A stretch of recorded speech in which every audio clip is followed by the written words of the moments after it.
శుక్లాంబరధరం విష్ణుం శశివర్ణం చతుర్భుజం ప్రసన్నవదనం ధ్యాయేత్ సర్వవిఘ్నోపశాంతయే అని స్వామివారికి నమస్కారం చేసుకుని మన మనుస్మృతిలో సన్యాస ధర్మాలు తెలుసుకుంటూ వస్తూ ఉన్నాము.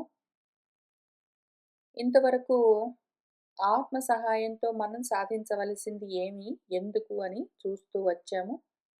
ఇంకా తర్వాత కొన్ని కొత్త శ్లోకాలు చూద్దాము.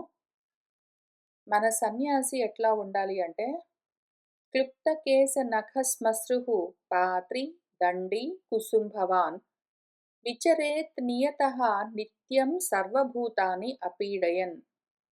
మన సన్యాసి క్లుప్తకేశ నఖస్మశ్రు, కేశములు తల వెంట్రుకలు, నఖములు గోర్లు, శ్మశ్రువులు మీసాలు గడ్డాలు ఏమైనా ఉంటే అవన్నీ కూడా క్లుప్తము కత్తిరించుకోవాలి. పాత్రి జలపాత్రను పట్టుకుని ఉండొచ్చు. కొన్ని ఒకటో రెండో మూడో వస్తువులు పట్టుకోవడానికి ఆయనకి అవకాశం ఇచ్చారు. ఎందుకు అంటే మరి మంచినీళ్ళు తాగడానికి పాత్ర ఏదైనా ఉండాలి. అయితే ఆ పాత్రతోటి కూడా మమత్వం చెందకుండానే ఊరికనే పాత్రను పుచ్చుకోవచ్చు, పర్వాలేదు.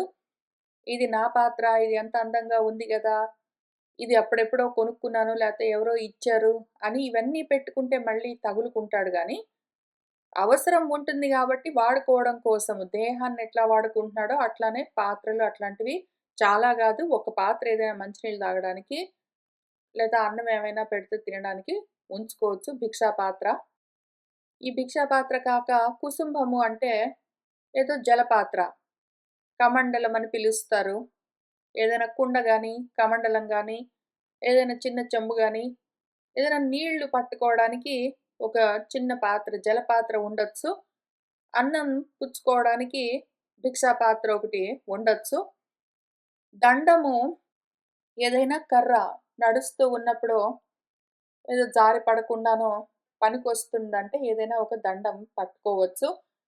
కానీ ఇంతవరకే. ఏదో ఆయన ధరించిన వస్త్రాలేవో ఉంటాయి.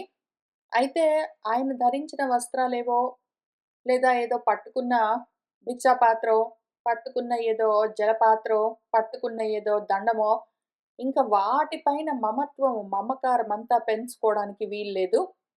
ఏదో పావుకోళ్ళు, పాదుకలు, పాత్రలు, ఏదో కమండలాలు, దండాలు, ఏదో కషాయ వస్త్రాలు అనుకుంటూ రకరకాలుగా వాటి మీద ప్రేమలన్నీ పెంచుకుంటే మాత్రం మళ్ళీ వాటికి తగులుకుని జారిపోయే ప్రమాదం ఉంటుంది.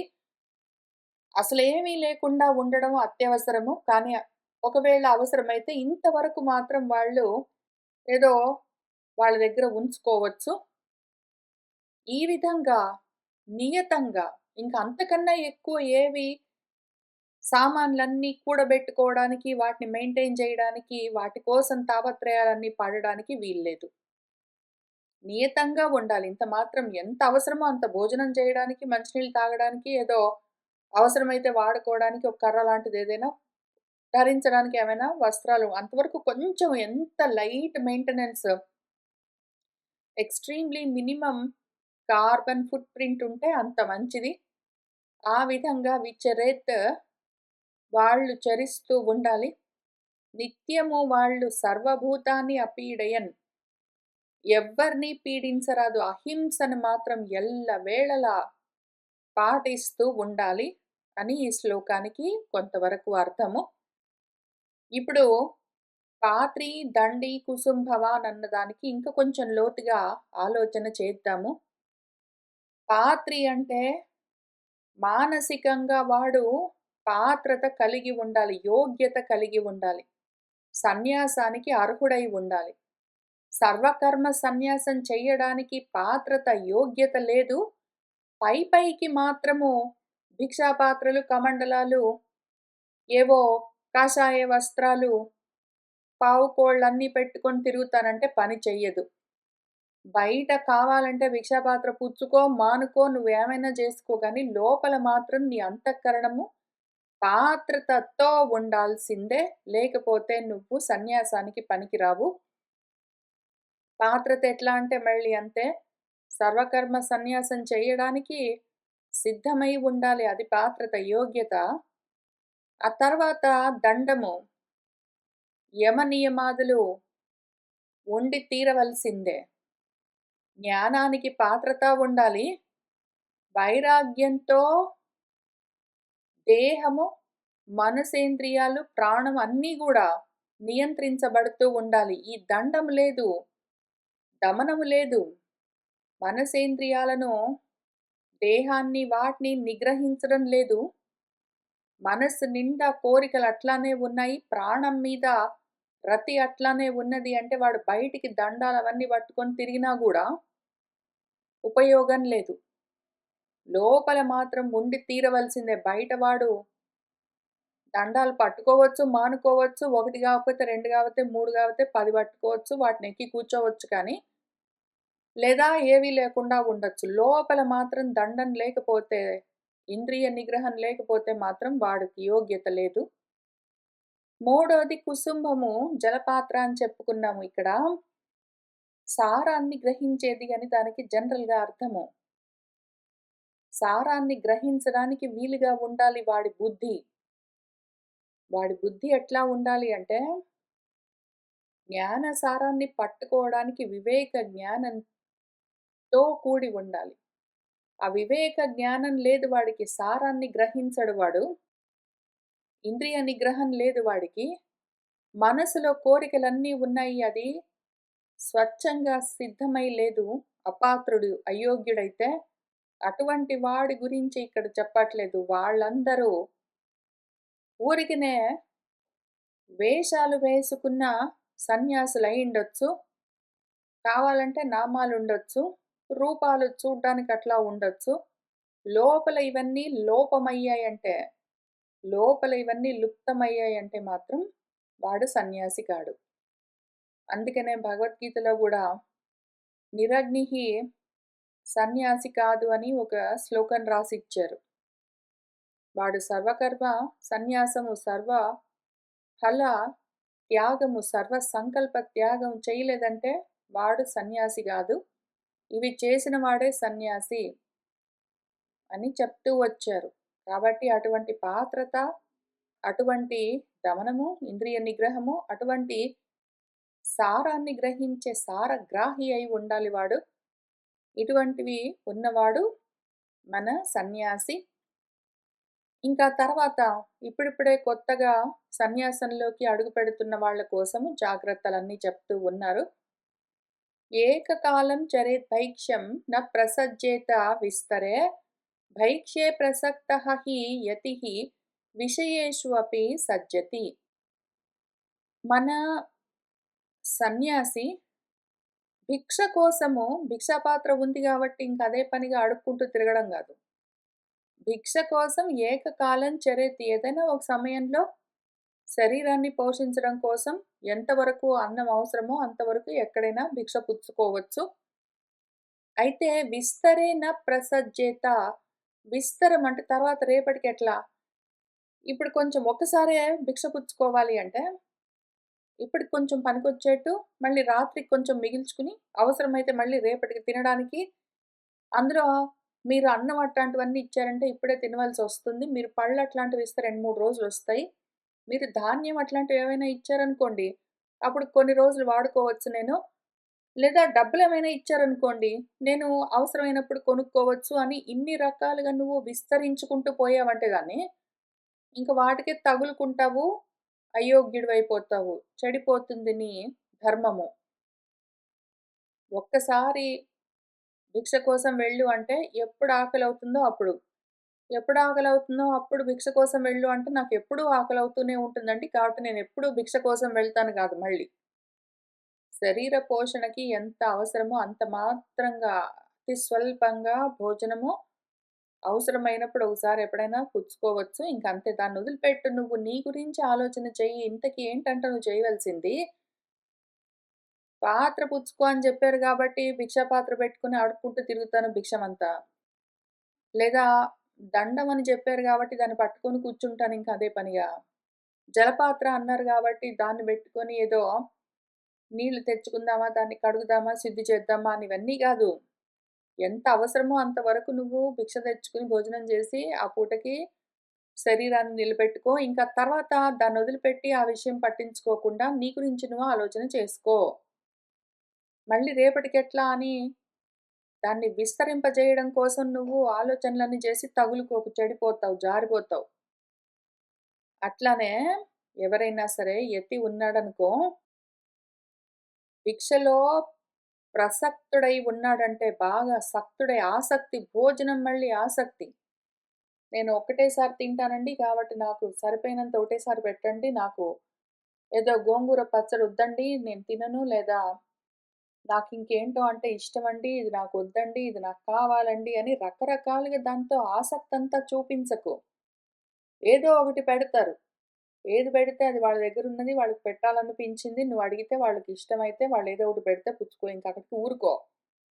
అతిగా ప్రసక్తి అంతా చెయ్యకు. దాని గురించి ఆసక్తులన్నీ పెట్టుకోకు. ఒకవేళ అట్లా చేస్తే ఎవరైనా సరే మన యతి, ఈ సన్యాస ధర్మాల్ని ఆచరించాలని ప్రయత్నం చేస్తున్న యతి, ఇట్లా ఆకలేసినప్పుడల్లా అడుక్కుంటూ తింటాను, రేపటి గురించి ఆలోచనలన్నీ చేస్తాను, ఆసక్తంతా పెంచుకుంటాను అంటే, ఆ విషయాల్లో సజ్జతి. వాడు తగులుకుని పోతాడు. వాటిని తగులుకుని ఉన్నాడు అంటే బద్ధుడవుతాడు. ఇంక మోక్షం ఉండదు వాడికి.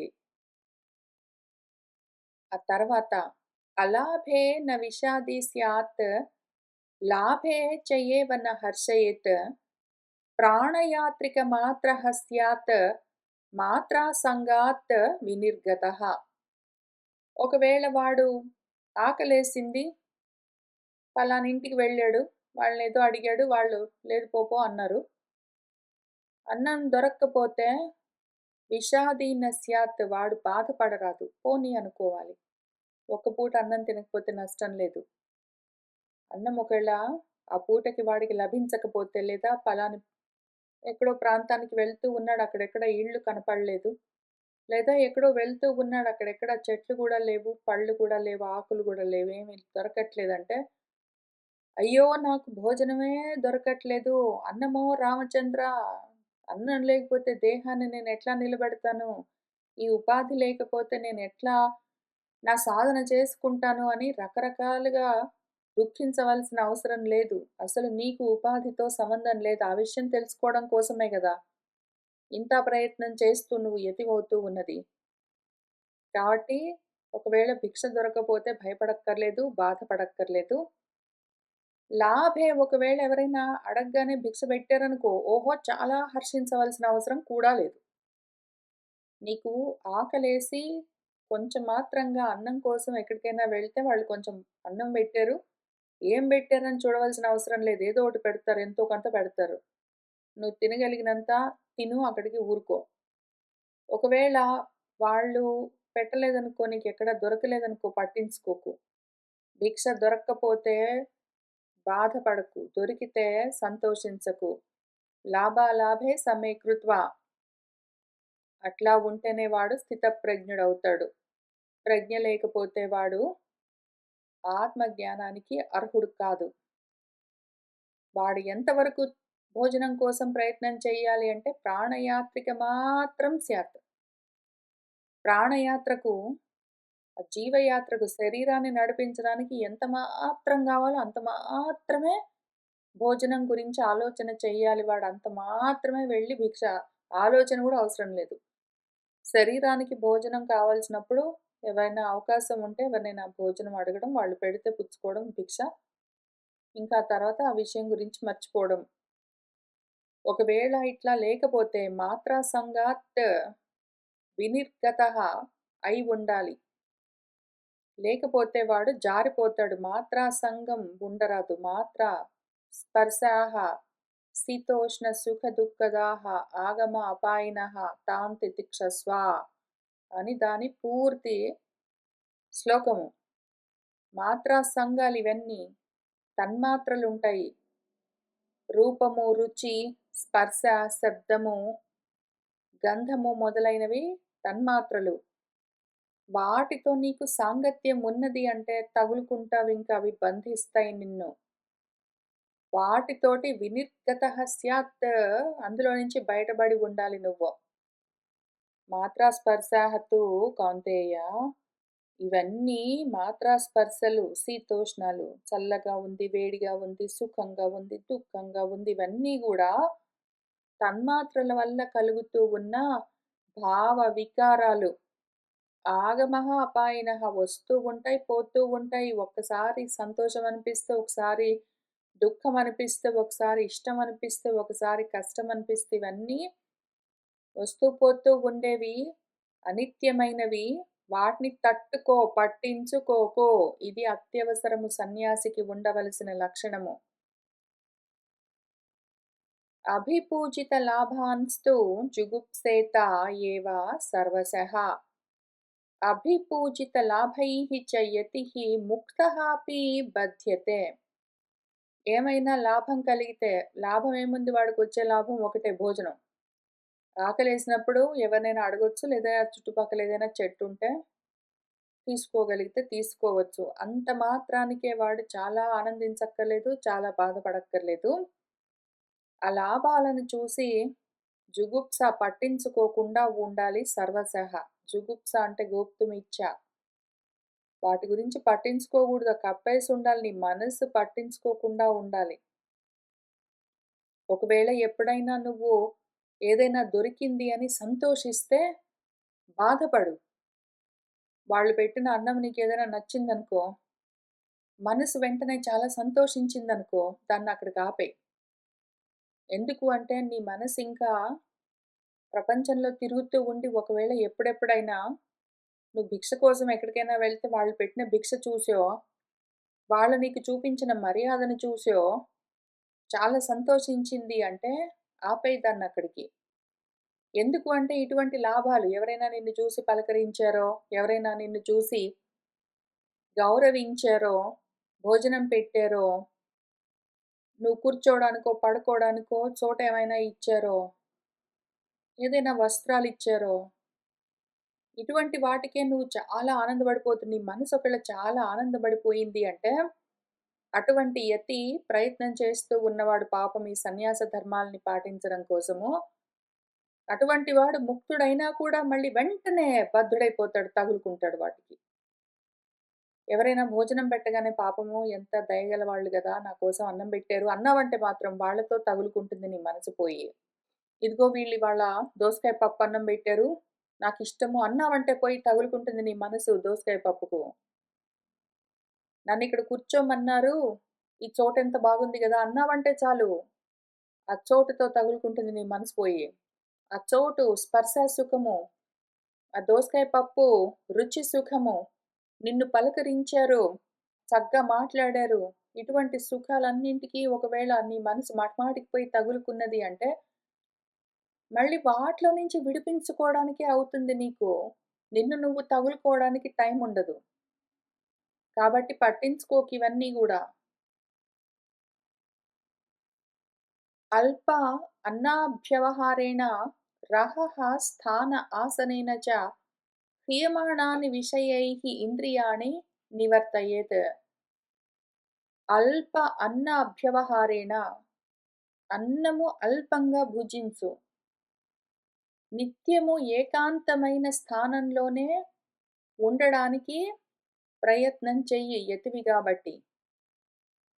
ఇంద్రియాలను, విషయాలు హరిస్తూ ఉంటే వాటిని మాటి మాటికి నివర్తయేత్, వెనక్కి తిప్పుతూ ఉండు. ఎందుకు అంటే నీ ఇంద్రియాలు ప్రపంచం వైపుకి తిరిగి ఉంటాయి. తన్మాత్రలతో తగులుకుని ఉంటాయి. వాటికి విషయాలుంటాయి. కాబట్టి విషయాలన్నీ ఇంద్రియాలను లాగుతూ ఉంటే నువ్వు వెనక్కి తిప్పుతూ ఉండు. విషయాలు నీ ఇంద్రియాల్ని ప్రపంచం వైపుకి లాగుతూ ఉంటే నువ్వు వాటిని వెనక్కి తిప్పి నీలోకి తెచ్చుకుని అక్కడే ఉంచుతూ ఉండు. ఇంకిదే పని చేస్తూ ఉండు. ఇదే సాధన, మరేమనుకుంటున్నావు? సాధన అంటే ఇంకేమి? నీ ఇంద్రియాలను విషయాలు బయటికి లాగుతూ ఉంటే, నువ్వు నీ మనసుతో వాటిని వెనక్కి తీసుకొనొచ్చి కూర్చోబెడుతూ ఉండు లోపలే. ఈ విధంగా సాధన చేస్తూ ఉండు. ఇంద్రియాణం నిరోధేన రాగద్వేషక్షయేణ చ అహింసయా చ భూతానాం అమృతత్వాయ కల్పతే. ఇంద్రియాణం నిరోధేన, ఇంద్రియాలను ఇట్లా నువ్వు నిగ్రహించావంటే, విషయాల వెంటబడి అవి ప్రపంచంలోకి వెళ్ళిపోతున్నా కొద్ది వెనక్కి తీసుకొనొచ్చి నువ్వు నిలబెడుతూ ఉన్నావంటే, రాగద్వేష క్షయేణ చ, ఇంద్రియాలకింకా ప్రపంచంలో పారడం లేకపోతే వాటిలో రాగము, ద్వేషం కూడా క్షయమైపోతూ ఉంటుంది. ఇంకా తర్వాత భూతాల పట్ల, ప్రాణుల పట్ల అహింస నువ్వు ఆటోమేటిక్‌గా పాటిస్తూ ఉన్నావు అంటే, అటువంటి వాడెవడున్నాడో, ఈ మూడిటి వల్ల ఇంద్రియాల్ని నిగ్రహించడము, రాగద్వేషాల్ని నశింపచేసుకోవడము, ప్రాణుల పట్ల అహింస పాటిస్తూ ఉండడము, ఈ 3 చేస్తున్న వాడెవడున్నాడో, వాడు అమృతత్వాయ కల్పతే, వాడికి అమృతత్వానికి అర్హత కలుగుతుంది. అప్పుడది వాడికి పాత్రతనిస్తుంది. ఊరికే భిక్షాపాత్ర పట్టుకుంటే మాత్రం వాడు పాత్రుడైపోడు. భిక్షాపాత్ర పట్టుకున్నంత మాత్రాన వాడికి పాత్రత లేదు. భిక్షాపాత్ర పట్టుకొని తిరిగినంత మాత్రాన వాడు సన్యాసి గాదు. వాడు ఇంద్రియ నిగ్రహాన్ని సాధిస్తూ, రాగద్వేషాల్ని క్షయింపచేసుకుంటూ, ప్రాణుల పట్ల అహింస పాటిస్తూ, మాత్రాస్పర్శలకు దూరంగా ఉంటూ ఉన్నప్పుడే వాడికి పాత్రత కలుగుతుంది. వాడు సన్యాసి, వాడు అమృతత్వానికి అర్హుడు. అవేక్షేత గతీః నృణాం కర్మదోష సముద్భవాః నిరయే చ ఏవ పతనం యాతనాః చ యమక్షయే. సన్యాసి అయిన వాడు, ఆత్మ సాధన చేసుకుంటున్నవాడు, అమృతత్వం కావాలి, మోక్షం కావాలి అని కోరుతున్నవాడు అవేక్షేత చూడవలసి ఉంది. ఏమి చూడాలి వాడు? గతీహి గతులు చూడాలి. ఏ గతి పట్టిపోతున్నారు నృణాం, మనుషుల యొక్క గతి ఏమి? వాళ్ళు ఏ గతి పట్టిపోతున్నారు? కర్మదోష సముద్భవాః గతీః, కర్మలు చేస్తూ ఉంటే కర్మ అన్న దోషం వల్ల కలిగే దుర్గతులు ఏమున్నాయి అని వీడు చూసుకుంటూ ఉండాలి ఎప్పటికప్పుడు. కర్మలు చేస్తూ ఉన్నవాళ్ళు ఎటువంటి దుర్గతి పాలైపోతూ ఉన్నారు, ఎటువంటి పతన స్థితికి వెళ్ళిపోతున్నారు, అధోగతి పాలైపోతున్నారు వీళ్ళు అని మనం ఎప్పటికప్పుడు చూసుకుంటూ ఉండాలి. కోరికలతో ఉండి కర్మలు చేస్తూ ఉన్నవాళ్ళు నిజంగా ఉద్ధతి సాధిస్తూ ఉన్నారు. బాగా పైకొస్తున్నారు. బాగా ఏవేవో సంపాదించుకుని అనుభవిస్తున్నారని కనిపిస్తున్నా గూడా ఆ ఉద్ధతి అంతా ఉన్నతి కాదు. వాడు ఉద్ధతితో ఉండొచ్చు. రావణాసురుడు గూడా ఉద్ధతితో ఉంటాడు. అయితే అది ఉన్నతి గాదు గదా! చేస్తున్న కర్మల వల్ల ఎవరైనా సరే అధోగతి పాలే అయిపోతారు. దుర్గతి పాల్పడతారు. కర్మల వల్ల మోక్షం లేదు. బంధమే ఉంటుంది. ఆ బంధం వల్ల, కర్మబంధం వల్ల వాళ్ళు మాటి మాటికి జన్మలే పొందుతూ ఉంటారు. జన్మలన్న దుర్గతులు కర్మల వల్ల కలుగుతూనే ఉంటాయి అని అవేక్షేత చూసుకోవలసి ఉంటుంది ఎవరికి వాళ్ళు. ఎందుకు అంటే, ఆ దుర్గతులు ఎట్లా ఉంటాయి? నిరయే పతనం. నరక పాతాలే ఉంటాయి అవి. నరకాల్లో పోయి పడుతూ ఉంటారు. నరజన్మల్లో పోయి పడుతూ ఉంటారు మాటి మాటికి. యమక్షయే యాతనాః చ, నరక యాతనలన్నీ అనుభవిస్తూ ఉంటారు. జన్మలు తీసుకున్న వాళ్ళు నరక యాతనలు అనుభవిస్తూ ఉంటారు. అదే బాగుంది అన్న మోహాల్లో ఉంటారు. సద్గతులు లేవు వాళ్లకు. దుర్గతులే ఉన్నాయి. ఉన్నతులు లేవు. జారిపోయే పతనాలే ఉన్నాయి వాళ్లకు అని చూసుకోవాలి. చుట్టూ ఉన్న వాళ్ళని చూస్తే మొత్తం అన్నీ అవే ఎగ్జాంపుల్స్ ఉంటాయి. ఆ విధంగా జాగ్రత్తగా కర్మల వల్ల కలిగే ఏ దుర్గతులున్నాయో, కర్మలు ఎటువంటి దోషభూయిష్టమైనవో, ఎందుకని అవి జన్మలకి కారణమవుతాయో, నరకయాతనలు పడడానికి కారణమవుతాయో చూస్తూ ఉండాలి. వాటికి దూరంగా ఉండే ప్రయత్నం చెయ్యాలి. దాని పేరే యతి అయి ఉండడము. యతీశ్వరులంటే ఏమి? యతీశ్వరులు వాళ్ళు వీళ్ళంటే మళ్ళీ సన్యాసులు ఏవో బయటికి ఆడంబరాలతో, రూపాలు, వేషాలు, నామాలతో ఉండడం గాదు.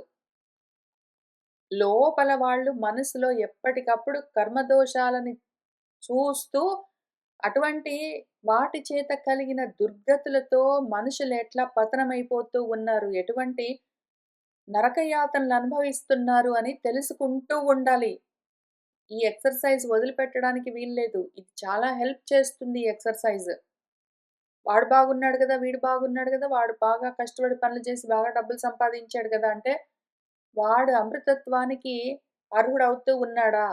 ఎప్పుడు అశాంతి పాలవుతూనే ఉన్నాడా?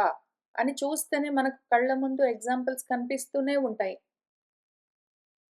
విప్రయోగం ప్రియైః చ ఏవ సంయోగం చ తథా అప్రియైః జరయా చ అభిభవనం వ్యాధిభిః చ ఉపపీడనం దేహాత్ ఉత్క్రమణం చ అస్మాత్ పునః గర్భే చ సంభవం योनिकोटिसहस्रेषु श्रुतीः च अस्य అంతరాత్మనః.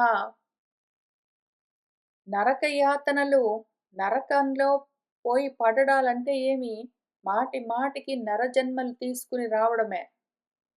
ప్రియమైన వాటితో విప్రయోగము, ప్రియమైన వాటికి దూరమైపోవడము మాటి మాటికి, అప్రియమైన వాటితో కూడి ఉండడము మాటి మాటికి, జరతో వార్ధక్యంతో కూడి ఉండడము, వ్యాధులతో పీడింపబడుతూ ఉండడము, ఈ దేహంలో నుంచి ఉత్క్రమణము, శరీరాలు వదిలిపెట్టి మరణించడము, పునః మళ్ళీ అస్మాత్ పునః గర్భే సంభవం మళ్ళీ గర్భవాసం చెయ్యడము.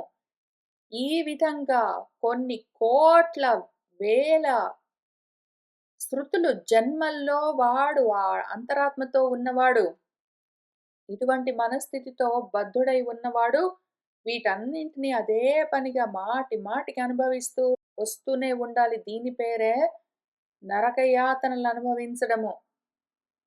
అందుకని ఈ విధంగా ఎవరికి వాళ్ళు జాగ్రత్తగా పరిశీలించి చూసుకుని, ఏమి కావాలి అని కోరుకుని, దానికి తగిన విధంగా చేయవలసింది శరీరం పనిచేస్తూ ఉండగానే చేయవలసి ఉంటుంది. శరీరం ఉన్నప్పుడే ఆ శరీరంలో నుంచి వెళ్ళిపోయి మళ్ళీ రావడానికి ఆస్కారం లేకుండా ఉండే విధంగా ప్రయత్నం చేసుకోవాలి. ఆ విధంగా చేసినవాడు యతి. కర్మల వల్ల నష్టమే ఉంటుంది అని తెలుసుకుని కర్మల్ని త్యాగం చేసినవాడు సన్యాసి. లేకపోతే వాడు యతి గాదు, వాడు సన్యాసి గాదు అని చెప్తూ ఉన్నారు. మనం ఇవాల్టికి ఇక్కడికి ఆపుదాము. మళ్ళీ వచ్చే వారం కలిసి కూర్చొని ఇంకా కొన్ని శ్లోకాలు చదువుకుంటూ ముందుకు వెళ్దాము. సర్వం శ్రీకృష్ణ పరబ్రహ్మ పాదారవిందార్పణమస్తు.